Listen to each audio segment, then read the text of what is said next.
Assalamualaikum warahmatullahi wabarakatuh. Baiklah, di sini saya akan menjelaskan tentang ketauladanan dari Kiai Khalil Al-Bangkalani. Baiklah, Kiai Khalil Al-Bangkalani.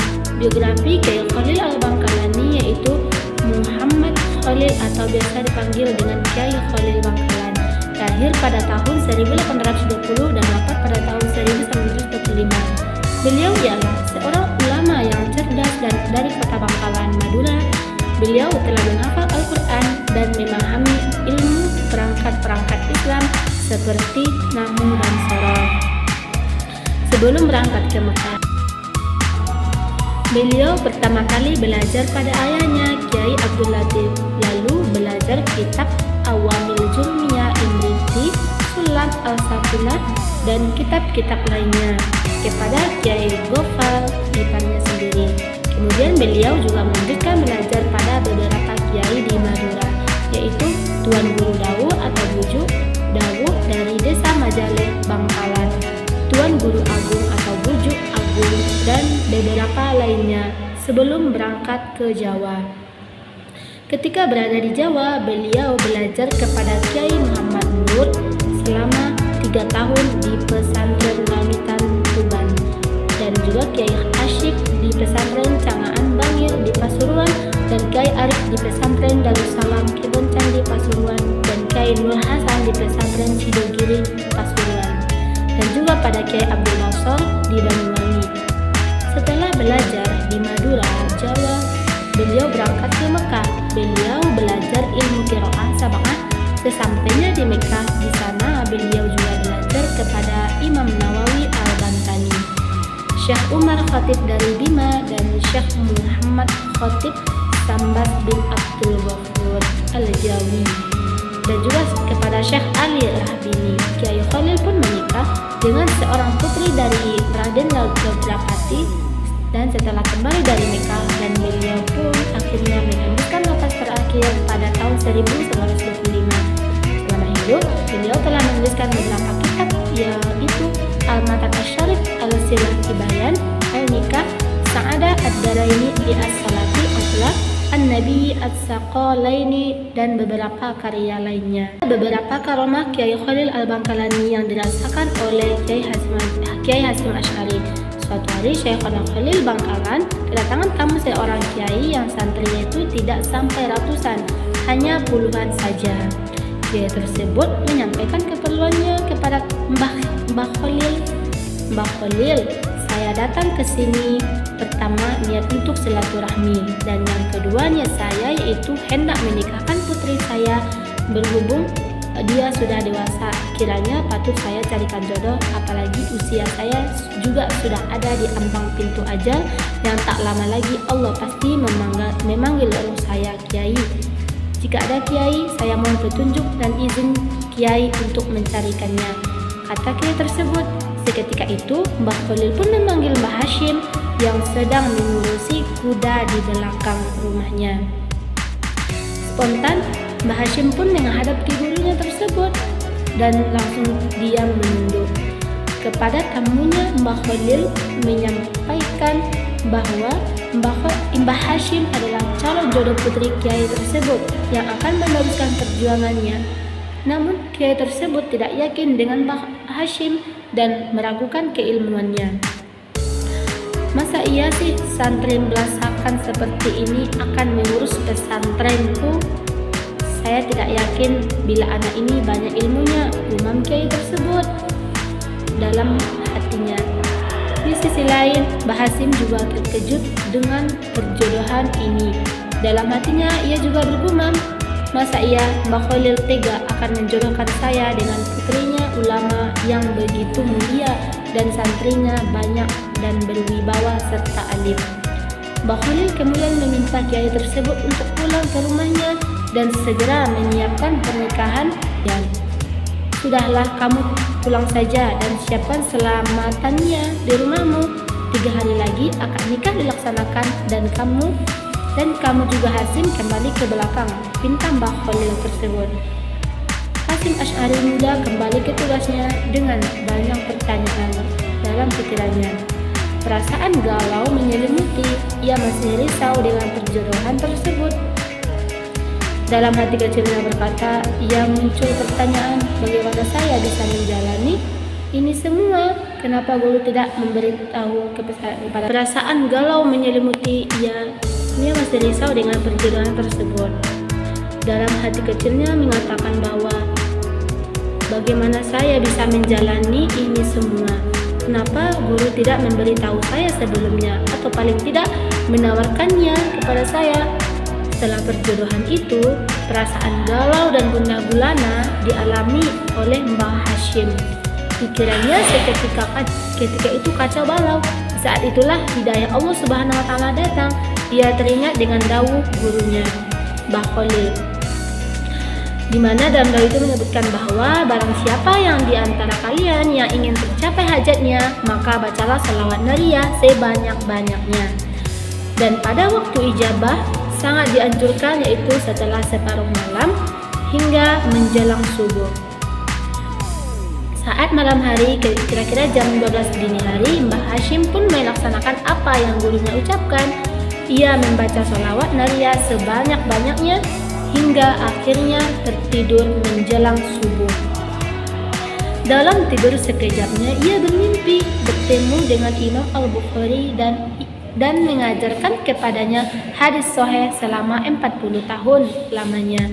Lalu ia terbangun serta terkejut, tidak percaya atas mimpinya itu. Maka hal ajaib pun terjadi lagi di malam yang kedua. Ia bermimpi bertemu dengan Imam Asy-Syafi'i dan mengajarkan kepadanya kitab-kitab fikih dari berbagai mazhab, yaitu Imam Asy-Syafi'i dan Hanafi, Maliki dan Hambali selama 40 tahun lamanya.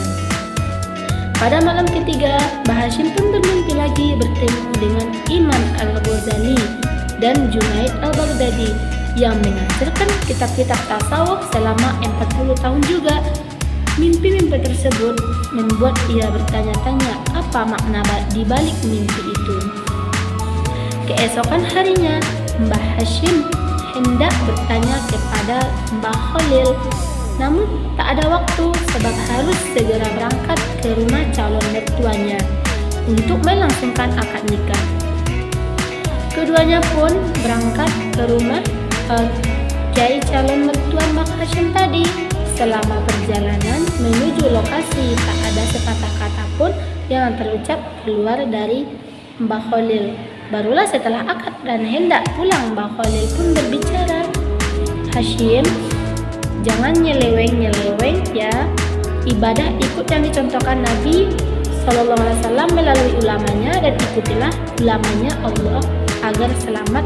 Allah pasti bersamamu, kata Mbah Khalil kepada muridnya tadi. Jangan ragu dengan Hashim, dia sudah ngaji 120 tahun lamanya, ucap Mbah Khalil kepada mertua Mbah Hashim tadi. Mbah Hashim dan mertuanya tidak paham dan kebingungan dengan perkataan Mbah Khalil. Secara umur Mbah Hashim belum sampai 50 tahun, tapi dawuh Mbah Khalil muridnya itu telah mengaji 120 tahun lamanya. Esoknya kiai tersebut pun menguji Mbah Hashim dengan meminta membaca 2 kitab tafsir dan hadis, dan ia ingin membuktikan sealim apakah menentunya yang dibangga-banggakan atau yang dijauhkan oleh Mbah Khalil tersebut. Keajaiban pun mulai tampak. Mbah Hashim membaca kitab tersebut dengan fasih dan hafal dengan luar biasa. Pembahasannya pun seperti seorang guru yang memiliki segudang ilmu. Dengan kejadian ini, para ustadz dan santri senior takjub, padahal awalnya tidak yakin dengan kemampuannya. Begitupun mertuanya yang senang melihat kemampuan menantunya. Maka sejak hari itulah Mbah Hashim pun dipercaya untuk mengulang semua kitab klasik dari berbagai cabang ilmu tradisional Islam. Kemudian di depan namanya juga tersematlah satu kata baru, yaitu Kiai Hashim As'ari. Itulah kisah karomah Mbah Khalil Bangkalan yang diterima Mbah Hashim As'ari. Tentunya masih banyak karomah lain yang disaksikan para santri-santrinya. Adapun pun teladan dari kisah Kiai Khalil Al-Bangkalani yang dapat kita rasakan itu pantang menyerah dan senantiasa berusaha. Kiai Khalil ialah seorang yang selalu berusaha dan tidak mudah menyerah pada keadaan. Hal ini terbukti saat di Jawa, Khalil tak pernah membebani orang tua atau pengasuhnya, yaitu Nyai Maryam. Beliau bekerja sebagai buruh tani ketika belajar di kota Pasuruan, dan beliau juga bekerja menjadi pemanjat pohon kelapa ketika beliau belajar di kota Banyuwangi, dan beliau juga menjadi penyalin naskah kitab Alfiyah bin Abdul Malik untuk diperjualbelikan ketika belajar di Mekah, dan setengah dari hasil penjualannya diamalkan kepada guru-gurunya. Setelah pulang dari Mekah, Kiai Khalil bekerja menjadi penjaga malam di kantor pejabat Adipati Bangkalan. Beliau selalu menyempatkan membaca kitab-kitab dan mengulangi ilmu yang telah didalaminya selama belasan tahun. Beliau pun menikahi putri seorang kerabat Adipati, Raden Laudrapati, yang pernah tertarik menjadikannya sebagai menantu. Setelah itu beliau pun berdakwah dan berhasil membangun beberapa masjid, pesantren, dan kapal Sarimuna yang kelak diwariskan pada anak cucunya. Pembangunan masjid, pesantren, dan kapal tersebut memiliki pesan simbolik bahwasanya kegiatan dakwah harus beriringan dengan ekonomi yang baik.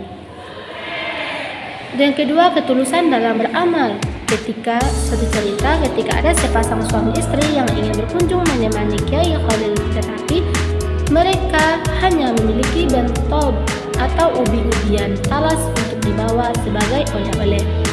Akhirnya keduanya pun sepakat untuk berangkat. Setelah tiba di kediaman Pak Kiai, Kiai Khalil pun menyambut keduanya dengan hangat. Mereka kemudian menghantarkan bawaannya, dan Kiai Khalil pun menerima dengan wajah yang berseri-seri dan berkata, "Wah, kebetulan saya sangat ingin makan bentol." Lantas Kiai Khalil meminta kaula, yaitu pembantunya dalam bahasa Jawanya, untuk memasakkannya. Kiai Khalil pun memakan dengan lahap di hadapan sepasang suami istri tadi yang mereka itu belum diizinkan pulang oleh Kiai Khalil. Pasangan suami istri itu pun senang melihat Khalil menikmati oleh-oleh sederhana yang dibawanya. Setelah kejadian itu, sepasang suami istri tersebut berkeinginan untuk kembali lagi dengan membawa bentol yang lebih banyak lagi. Tapi sesampainya di kediaman Pak Kiai, Kiai Khalil tidak memperlakukan mereka seperti sebelumnya. Bahkan oleh-oleh bentol yang dibawakan mereka ditolak dan diminta untuk membawanya kembali pulang. Dalam perjalanan pulang, keduanya pun terus berpikir tentang kejadian tersebut. Dalam kedua kejadian ini, Kiai Khalil menyadari bahwa pasangan suami istri berkunjung pertama kalinya itu dengan ketulusan ingin memuliakan ilmu dan ulama, sedangkan dalam kunjungan yang kedua mereka datang untuk memuaskan Kiai dan ingin mendapat perhatian dan pujian dari sang Kiai Khalil tersebut. Dari kisah keteladanan Kiai Khalil Al-Bangkalani tadi dapat kita ambil pelajaran bahwasanya ketika kita mengerjakan sesuatu, maka kita harus niat ikhlas karena Allah Subhanahu wa Ta'ala. Mungkin sekian penyampaian dari saya. Wassalamualaikum warahmatullahi wabarakatuh.